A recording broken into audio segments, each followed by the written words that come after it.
ചെറിയ ബന്ധമല്ല, അടുത്ത ബന്ധമുണ്ടെന്നാണ് നിലവിൽ മനസ്സിലാക്കേണ്ടത്. കാരണം ഒരു ചിത്രം തന്നെ അതിനുത്തരം പറയും. വെറുമൊരു പരിചയം മാത്രമല്ല, അതുവഴി പോകുമ്പോൾ വീട്ടിലേക്ക് കയറുക മാത്രമല്ല, പോറ്റിയുടെ അച്ഛൻ്റെ പിറന്നാളിന് പോലും സമ്മാന പൊതികളുമായി എത്താൻ കടകംപള്ളി സുരേന്ദ്രൻ മറന്നിട്ടില്ല എന്ന് വേണം മനസ്സിലാക്കേണ്ടത്. ഇവിടം കൊണ്ട് ഈ അന്വേഷണം നിൽക്കില്ല എന്ന് വ്യക്തമായ സൂചന ഈ ഒരൊറ്റ ചിത്രം നൽകുന്നു. പോറ്റിയും പത്മകുമാറും സത്യങ്ങളൊക്കെ തന്നെ ഛർദ്ദിച്ചിരിക്കുന്നു. കടകംപള്ളി ഇനി അധിക നാൾ ഇങ്ങനെ വിലസാൻ കഴിയില്ല എന്നാണ് അന്വേഷണ സംഘം പോലും പറയുന്നത്. ശബരിമല സ്വർണ്ണക്കൊള്ള കേസിലെ ഈ ബന്ധങ്ങളിലെ ദുരൂഹതയും ഇതിനിടയിൽ നടന്നിട്ടുള്ള സാമ്പത്തിക ഇടപാടുകളുമൊക്കെ വലിച്ച് മറനീക്കി പുറത്തു കൊണ്ടുവരാൻ എൻഫോഴ്സ്മെന്റ് ഡയറക്ടറേറ്റ് നേരിട്ടിറങ്ങുന്നു. നീക്കമേറെ സജീവമാക്കിയിരിക്കുന്നു. കേസിൽ ഒന്നാം പ്രതിയായ ഉണ്ണികൃഷ്ണൻ പോറ്റിയും മുൻ ദേവസ്വം മന്ത്രി കടകംപള്ളി സുരേന്ദ്രനും തമ്മിലുള്ള ബന്ധമാണ് ഇപ്പോൾ ഇഡിയുടെ പ്രധാന നിരീക്ഷണത്തിലുള്ളത്. ഇരുവരും തമ്മിൽ അവിഹിതമായ സാമ്പത്തിക ഇടപാടുകൾ നടന്നിട്ടുണ്ടോ എന്ന കാര്യത്തിലാണ് ഇനി വ്യക്തത വരുത്തേണ്ടത്. ഇഡി സംഘത്തിന്റെ അന്വേഷണത്തിൽ ഇപ്പോൾ തന്നെ ഇതിനോടകം നിരവധി സാമ്പത്തിക സ്രോതസ്സുകൾ ഇഡി ഫ്രീസ് ചെയ്തിരിക്കുന്നു. അതിൻ്റെ ഭാഗമായി ഉണ്ണികൃഷ്ണൻ പോറ്റിയെ ഇനി അടുത്തതായി എന്തായിരുന്നാലും ഇഡി സംഘം ചോദ്യം ചെയ്യും. ഏറ്റവും അടുത്ത സൗഹൃദം തന്നെ പോറ്റിക്കും കടകംപള്ളിക്കും ഉണ്ടായിരുന്നു എന്നുള്ളത് വളരെ വ്യക്തമായി നമുക്ക് മനസ്സിലാക്കാൻ കഴിഞ്ഞിരിക്കുന്നു. ശബരിമല സ്വർണ്ണക്കൊള്ളയുമായി ബന്ധപ്പെട്ട കേസിലെ മുഖ്യപ്രതികളുടെ 1,30,00,000 വിലമതിക്കുന്ന സ്വത്തുക്കളാണ് ഇഡി അതിൻ്റെ ആദ്യപടി എന്ന രീതിയിൽ മരവിപ്പിച്ചിരിക്കുന്നത്. കേസുമായി ബന്ധപ്പെട്ട് ചൊവ്വാഴ്ചയായിരുന്നു 3 സംസ്ഥാനങ്ങളിലായി റെയ്ഡ് നടത്തിയത്. ഇതിനു പുറകെയാണ് മിന്നൽ നടപടിയും. റെയ്ഡിൽ നിർണായകമായ പല വിവരങ്ങളും കണ്ടെത്തിയെന്നാണ് പുറത്തുവരുന്ന വിവരം. ചെന്നൈയിലെ സ്മാർട്ട് ക്രിയേഷൻസിൽ നിന്നും 100 ഗ്രാം സ്വർണ്ണക്കട്ടി പിടിച്ചു. തിരുവിതാംകൂർ ദേവസ്വം ബോർഡ് ഉദ്യോഗസ്ഥർ തയ്യാറാക്കിയ ഔദ്യോഗിക രേഖകൾ ഉൾപ്പെടെ വിവിധ ഡിജിറ്റൽ തെളിവുകളടക്കം കണ്ടെടുത്തു. 2019 2024 ഇടയിൽ പുറപ്പെടുവിച്ച ഔദ്യോഗിക ശുപാർശകൾ, ഉത്തരവുകൾ, കത്തിടപാടുകൾ, സ്വകാര്യ ജ്വല്ലറികളുടെ ഇൻവോയ്സുകൾ, പണമടച്ച രേഖകൾ, മറ്റു വസ്തുക്കൾ, രാസവസ്തുക്കൾ അടക്കം വേർതിരിച്ചെടുക്കൽ, പുനർനിർമ്മാണം എന്നിവയുമായി ബന്ധപ്പെട്ട വാറണ്ടി സർട്ടിഫിക്കറ്റുകൾ അടക്കം ഈ രേഖയിൽ വരുന്നുണ്ട്. ദ്വാരപാലക വിഗ്രഹ ഭാഗങ്ങൾ, പീഠങ്ങൾ, ശ്രീകോവിലിന്റെ വാതിൽ ഫ്രെയിം പാനലുകൾ, സ്വർണം പൊതിഞ്ഞ പുരാവസ്തുക്കൾ തുടങ്ങി ചെമ്പ് തകിടന്ന് തെറ്റായി ചിത്രീകരിച്ച അനധികൃതമായി നീക്കം ചെയ്തതൊക്കെ തന്നെ പ്രാഥമിക അന്വേഷണത്തിലൂടെ കണ്ടെടുക്കാൻ കഴിഞ്ഞു. പുരാവസ്തുക്കൾ പിന്നീട് ചെന്നൈയിലും കർണാടകയിലെ സ്മാർട്ട് ക്രിയേഷൻസ്, റുദ്ദാം ജ്വല്ലേഴ്സ് എന്നിവ ഉൾപ്പെടെയുള്ള സ്വകാര്യ സ്ഥാപനങ്ങളിലേക്ക് എത്തിച്ചു. അവിടെ അറ്റകുറ്റപ്പണികളുടെ മറവിൽ രാസപ്രക്രിയ വഴി സ്വർണം വേർതിരിച്ചുവെന്ന് ഇഡി പറയുന്നു. പിടിച്ചെടുത്ത സ്വർണവും അനുബന്ധ സ്വത്തുക്കളും കുറ്റകൃത്യത്തിലൂടെ സമ്പാദിച്ചതാണെന്നും അവ പ്രതികൾ സൂക്ഷിക്കുകയും കൈമാറ്റം ചെയ്യുകയും മറച്ചുവെക്കുകയും ചെയ്തുവെന്നാണ് ഇഡി പറയുന്നത്. കൊച്ചി സോണൽ ഓഫീസിൽ നിന്നുള്ള ഇഡി ഉദ്യോഗസ്ഥരാണ് കേരളം, തമിഴ്നാട്, കർണാടക എന്നിവിടങ്ങളിൽ 21 ഇടത്തായി സമാന്തരമായ റെയ്ഡ്, സീരിയൽ റെയ്ഡ് സംഘടിപ്പിച്ചത്. എന്തായിരുന്നാലും പോറ്റിക്കൊപ്പം ഇനി കുടുങ്ങുന്നത് മന്ത്രി തന്നെയാണ്. പോറ്റിയുടെ വീട്ടിൽ നേരത്തെ പരാമർശിച്ചിട്ടുള്ള കടകംപള്ളി സന്ദർശനം നടത്തിയിട്ടുള്ള വിവരങ്ങൾ നേരത്തെ പുറത്തു വന്നതാണ്. ആ ബന്ധം തന്നെ കടകംപള്ളി പകുതി സമ്മതിച്ചു, അന്വേഷണ സംഘത്തോട് അങ്ങോട്ട് പറഞ്ഞു എന്നൊക്കെ തന്നെയാണ് പറയുന്നത്. പിടിവീഴുമെന്ന കാര്യത്തിൽ 101% ഉറപ്പ്. ആ ഘട്ടത്തിൽ സത്യം പറയുകയല്ലാതെ മറ്റു മാർഗമില്ല എന്ന് കടകംപള്ളിക്ക് മനസ്സിലായിട്ടുണ്ടാകും. ശബരിമലയിലെ മുൻ ഭരണസമിതി അംഗം എ പത്മകുമാർ ഇഡിക്ക് കൊടുത്ത മൊഴി ഏറെ നിർണായകമാണ്.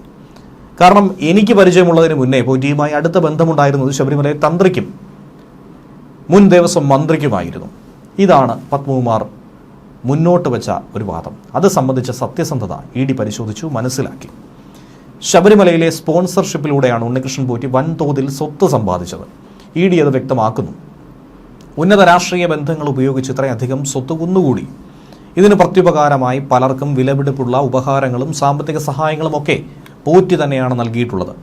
അക്കാര്യത്തിലുള്ള സംശയം ബലപ്പെടുന്നു. പോറ്റിക്ക് ശബരിമലയിൽ എല്ലാ തരത്തിലുമുള്ള സൗകര്യങ്ങൾ ചെയ്തു കൊടുത്തത് ഉന്നത തലത്തിൽ നിന്നാണ്.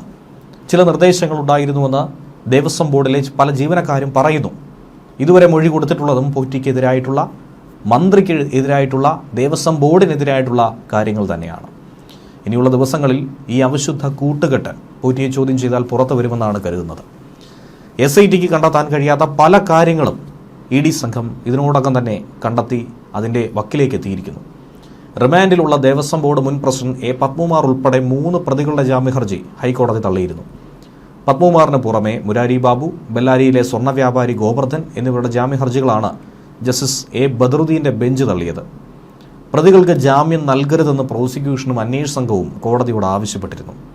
പ്രതികൾക്കെതിരെ ഗൗരവമായ തെളിവുണ്ടെന്നും അന്വേഷണം നിർണായക ഘട്ടത്തിലാണെന്നുമാണ് പ്രോസിക്യൂഷൻ പറയുന്നത്. ശബരിമല സ്വർണ്ണക്കൊള്ളയിൽ പത്മകുമാറിനെ നവംബർ 20-നാണ് SIT അറസ്റ്റ് ചെയ്തത്. കട്ടിളപ്പാളിയിലെ സ്വർണം ഉണ്ണികൃഷ്ണൻ പോറ്റിക്ക് കൈമാറിയതിൽ പത്മകുമാർ അടങ്ങുന്ന ബോർഡിനൊരു വീഴ്ചയുണ്ടായെന്ന കണ്ടെത്തലിന് പിറകെയാണ് അറസ്റ്റുണ്ടായത്. ദ്വാരപാലക ശില്പങ്ങളിലെ സ്വർണ്ണപ്പാളികൾ മോഷ്ടിച്ച കേസിൽ 1-ാം പ്രതിയായിട്ടുള്ള ഉണ്ണികൃഷ്ണൻ പോറ്റി കഴിഞ്ഞ ദിവസം സ്വാഭാവിക ജാമ്യം കൊല്ലം വിജിലൻസ് കോടതി കൊടുത്തിരുന്നു. കാരണം അറസ്റ്റായി 90 ദിവസം പിന്നിട്ടു. അന്വേഷണ സംഘം കുറ്റപത്രം സമർപ്പിച്ചില്ല. പക്ഷേ കട്ടിളപ്പാളി കേസിൽ ജാമ്യം കിട്ടാത്തത് കൊണ്ട് ഇപ്പോഴും ജയിലിൽ തുടരുകയാണ്. പ്രശസ്ത ജ്യോതിഷിമാരായിട്ടുള്ള ചെറുവള്ളി നാരായണൻ നമ്പൂരി, കൂറ്റനാട് രാവുണ്ണിപ്പണിക്കർ, തൃക്കുന്നപ്പുഴ ഉദയകുമാർ എന്നിവരുടെ നേതൃത്വത്തിലുള്ള ദേവപ്രശ്നത്തിലായിരുന്നു കൊടിമരം മാറ്റണമെന്ന് നിർദ്ദേശിച്ചത്. അതിനുള്ള കാരണങ്ങളുമുണ്ട്. ഈ പറഞ്ഞതുപോലെ ചിതലെടുക്കുന്നതായിരുന്നില്ല. കൊടിമരത്തിൽ അനർഹമായ ലേപനം പൂശിയത് ദോഷമായി മാറി. അങ്ങനെ ജീർണതയുണ്ടായി. അനർഹമായ ലേപനമെന്ന് കണ്ടത് കൊടിമരത്തിലുണ്ടായ പൊത്തു മറയ്ക്കാൻ വേണ്ടി പെയിന്റ് അടിച്ചിരുന്നു.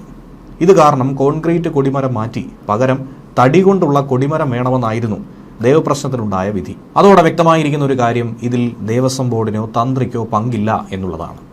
കൊടിമരം മാറ്റിയതിന് പിന്നിൽ കൃത്യമായി അയ്യപ്പൻ്റെ ദർശനം തന്നെയായിരുന്നു.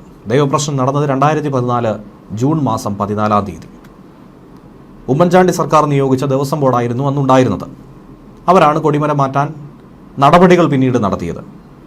16 മാസങ്ങൾ പിന്നിട്ടപ്പോഴാണ് പ്രയാർ ഗോപാലകൃഷ്ണനും അജയ് തറയിലും അടങ്ങിയ ബോർഡ് അധികാരമേറ്റെടുത്തത്. അതുകൊണ്ട് തന്നെ കൊടിമരം പുനഃപ്രതിഷ്ഠയ്ക്ക് പിന്നിൽ പ്രയാറിന് പങ്കില്ല എന്ന് വേണം മനസ്സിലാക്കാൻ.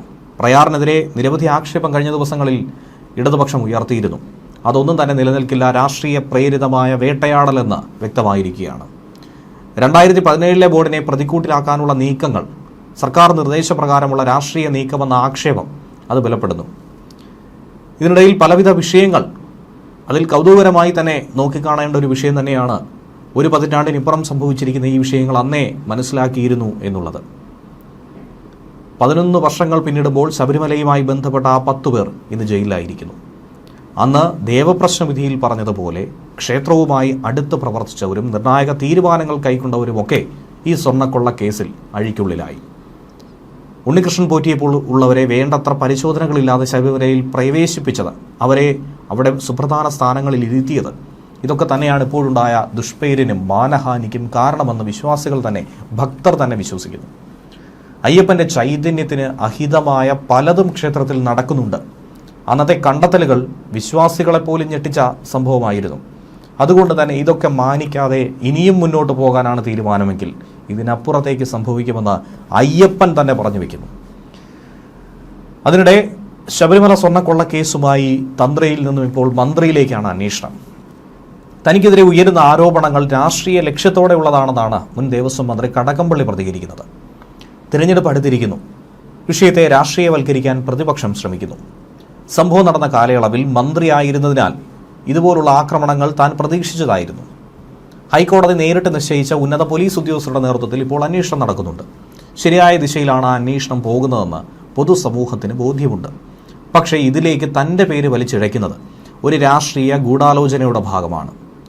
ക്ഷേത്രങ്ങളിലെ ആഭരണങ്ങളുടെയോ സ്വർണത്തിൻ്റെയോ കാര്യങ്ങളിൽ ഇടപെടുന്നതിന് ദേവസ്വം മന്ത്രിക്ക് പരിധികളുണ്ട്. ഇത്തരം ഭരണപരമായ കാര്യങ്ങളിൽ മന്ത്രിക്ക് നേരിട്ട് പങ്കില്ലെന്നത് എല്ലാവർക്കും അറിയാവുന്ന വസ്തുതയാണെന്നും കടകംപള്ളി പറയുന്നു. ഉയർന്നു വന്ന ഓരോ ആരോപണങ്ങൾക്കും താൻ മുൻപ് കൃത്യമായി വിശദീകരണം നൽകിയിട്ടുണ്ട്. പുതുതായി പുറത്തു വരുന്ന വാർത്തകളിൽ ഇനിയും കൂടുതൽ വിശദീകരിക്കാൻ ഒന്നും തന്നെയില്ല. സ്വർണ്ണക്കൊള്ള കേസിൽ അന്വേഷണം ഉന്നതരിലേക്ക് നീങ്ങുന്നു എന്ന വാർത്തകൾ ഉയർന്നു വന്നതിന് പിന്നാലെയാണ് മുൻ മന്ത്രി തൻ്റെ നിലപാടെന്തെന്ന് പറഞ്ഞിരിക്കുന്നത്. അതേസമയം എൻ വാസു ആകട്ടെ അഴിക്കുള്ളിലായി ഏറെ അസ്വസ്ഥതകൾ പ്രകടിപ്പിക്കുന്നു. എങ്ങനെയും പുറത്തിറങ്ങാൻ കീഴ്ക്കോടതിയിൽ നിന്നും മേൽക്കോടതി വരെ, സുപ്രീം കോടതി വരെ എത്തിയിരിക്കുന്നു. സുപ്രീം കോടതിയും ചാട്ടവാറെടുത്തടിക്കും പോലെയായിരുന്നു പ്രഹരം നൽകിയത്.